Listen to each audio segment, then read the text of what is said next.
Olá, boa tarde, sétimo ano. Tudo bem com vocês? Espero que tenham tido um final de semana abençoado, juntamente com seus familiares, né? Estamos de volta, graças a Deus, para mais uma semana, né? Somos gratos a Deus pela oportunidade, que Deus nos abençoe por toda essa nossa semana de trabalho. Então, a nossa aula de filosofia de hoje é dando continuidade falando sobre o trabalho, né? Na aula passada nós tivemos como assunto a mulher no mercado de trabalho. E desse assunto ficaram 3 questões, né, da atividade da página 39, que eu gostaria aqui somente de reforçar. Aqueles que ainda não me enviaram, que por favor, gente, não deixem acumular as atividades. Vamos lá enviando as atividades, tá bom? A primeira questão era para você pesquisar, né, em jornais ou revistas e recortar figuras de mulheres que se destacaram em seu trabalho ou que se destacam. A segunda é uma entrevista, né, onde você vai entrevistar 2 pessoas, que até sugerir pode ser da sua própria casa, como a gente não está saindo. E a terceira é sobre as tarefas domésticas, como que elas são feitas, como que elas são divididas, qual é a sua participação. Claro, também dentro da sua própria casa, né? Então, vamos agilizando na atividade, minha gente, ok? E a nossa aula de hoje se encontra em um texto, na página 39, para refletir. Tem por título, Na luta contra a pobreza, mulheres buscam autonomia por conta própria. Certo? Mais uma vez a gente vai observar a força, né? A garra das mulheres em busca dos seus objetivos, em busca de melhoria, né? De provisão para o seu bem-estar do dia a dia. E no texto de hoje é falando sobre a pobreza. Um dado interessante a gente vai observar no início do parágrafo. Ele fala que dos 22 milhões de brasileiros que superaram a pobreza extrema, né? Nos últimos 4 anos, 12 são mulheres. 12 milhões são mulheres. Então, a gente percebe que as mulheres estão cada vez mais engajadas nessa luta, né? Em busca dessa conquista por melhores, por dias melhores, por melhores oportunidades, por melhor complementar a sua renda, né?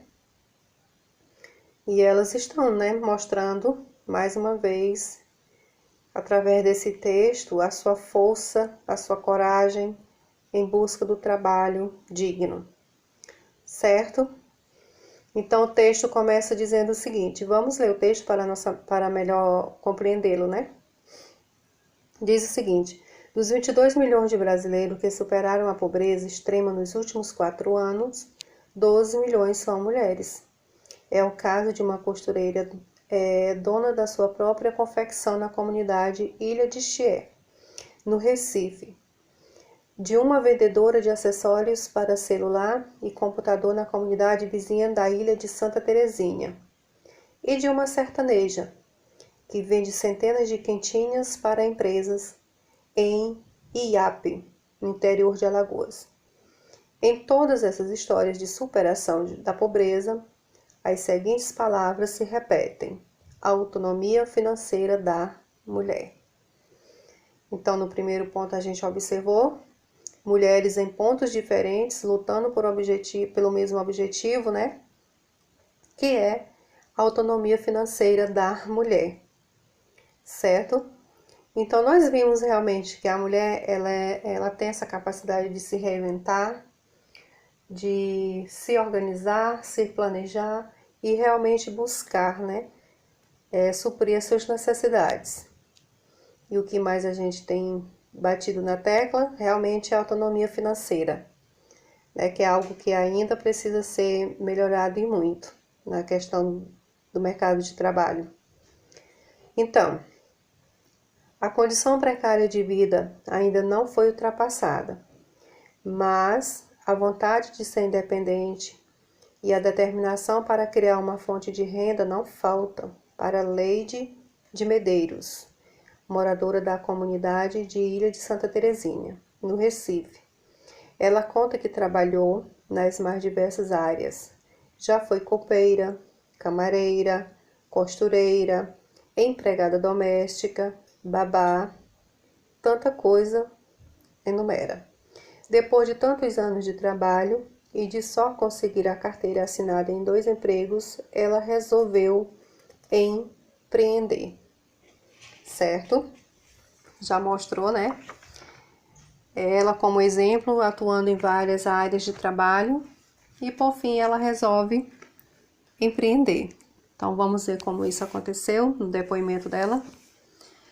À época ela não contava com recursos e também não preenchia os requisitos para conseguir um empréstimo no banco. Mas nada disso abalou a vontade de Leide. O negócio começou pequeno e com a única fonte certa de dinheiro que contava, o benefício Bolsa Família. Mãe de 4 filhos e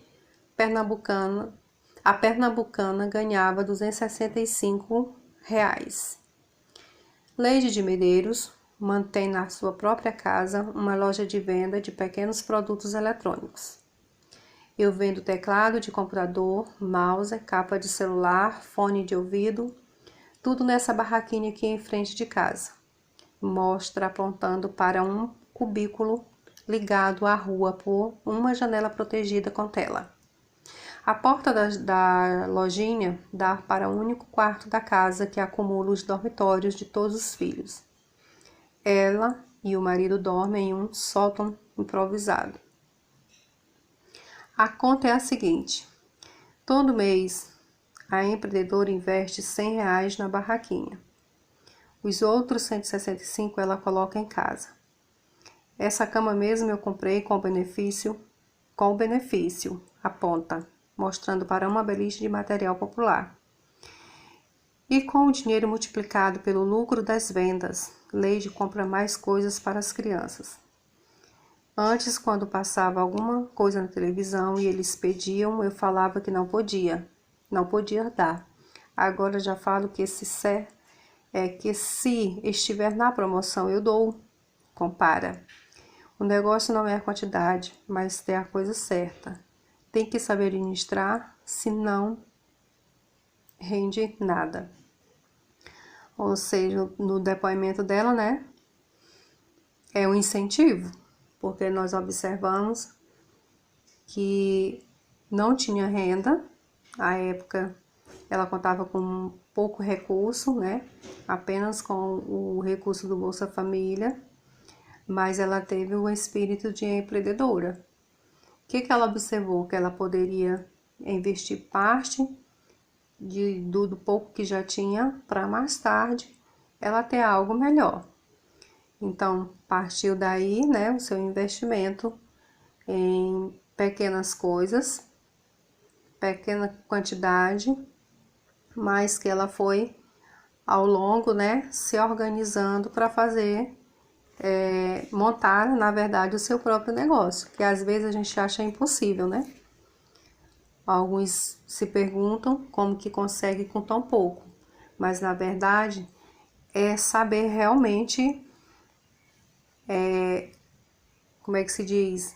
É saber organizar realmente o que ganha para poder manter-se e planejar aquilo que tanto almeja alcançar. É possível isso acontecer, né? É o saber administrar. No caso aí do texto, é o saber administrar. Então, ela disse que a conta, todo mês ela tinha, né, os R$100, os 265, onde R$100 ela investia. Então, ela coloca que esse benefício, né, que muitos acham que ele não serve ou que ele não dá para quase nada, foi de onde ela começou tudo que ela tem hoje. Então, o que a gente observou? Que no administrar é que se faz a diferença. Então, a nova fonte de renda também mudou o poder exercido em casa, em relação ao marido, que é pedreiro e trabalha por diária, sem carteira assinada. Ela diz o quê? Que meu marido não queria que eu trabalhasse, queria que eu ficasse em casa. É muito machista. Mas hoje ele melhorou um pouco, porque coloquei na cabeça dele que nós mulheres somos independentes. Ainda tem essa questão, né? Nós batemos na tecla há muito tempo e isso é o que muito atrapalha. É realmente a questão do companheiro, né? Não compreender a necessidade realmente dessa busca, dessa vida independente financeira da mulher, por achar que ela deva viver sempre submissa, né? Que ela deva viver sempre aos cuidados. E que não é bem assim. Todas as mulheres têm esse direito e pode, né? Fazer com que também tenha a sua independência, que sejam independentes financeiramente falando. Cada um tem as suas necessidades. Quando se tem essa compreensão, quando se tem esse companheirismo, por parte do seu companheiro, na verdade, nós observamos que facilita realmente, né, a manutenção da casa, a responsabilidade familiar. Então, esse é um desejo que todas as mulheres têm, é de conquistar o seu espaço, de ter a sua vida financeira independente, não para, tipo, não sentir que deva, né, ou que satisfação a ninguém, mas pelo seu próprio bem-estar, pela sua convivência, né, ou seja, pelo seu bem-estar conquistado, enfim. Então, a mulher no mercado de trabalho, ela tem crescido, ela tem buscado oportunidades, né, ela tem se reinventado da melhor forma que ela tem conseguido, né, que ela pode fazer, e nós observamos que muitas delas têm encontrado a solução que o verdadeiro procura, né, para os seus problemas. E nesse caso, nós já observamos que vários depoimentos a gente viu lá atrás que não só ela, né, mas outras mulheres também procuraram fazer esse trabalho, procurando se reinventar de maneira que elas pudessem complementar a sua renda. Então isso fica como exemplo para todas nós, né? Seres, não só mulher, eu falo mais a mulher porque aqui ele se refere realmente a mulher, né? As oportunidades abertas para a mulher. Mas quem, independente nessa questão do saber se reinventar, no saber lidar com as suas, administrar, né, suas economias, isso é um passo importante para todos nós. Às vezes quem ganha tão bem não tem essa sabedoria e acaba no nada, né? E já outros que não ganham tão bem, como é o caso dessa empreendedora, que a gente acabou de ler o depoimento sobre ela, né? Da Leide, que também não ganha essas coisas, que não sabia nem por onde começar e começou a investir do pouco que tinha, se sobressaiu e conseguiu se manter. Então isso é uma questão de sabedoria, uma questão de saber lidar, realmente de observar com aquilo que podem e que devem gastar, investir e enfim, ok? Então a nossa aula de hoje era bem pequena, né?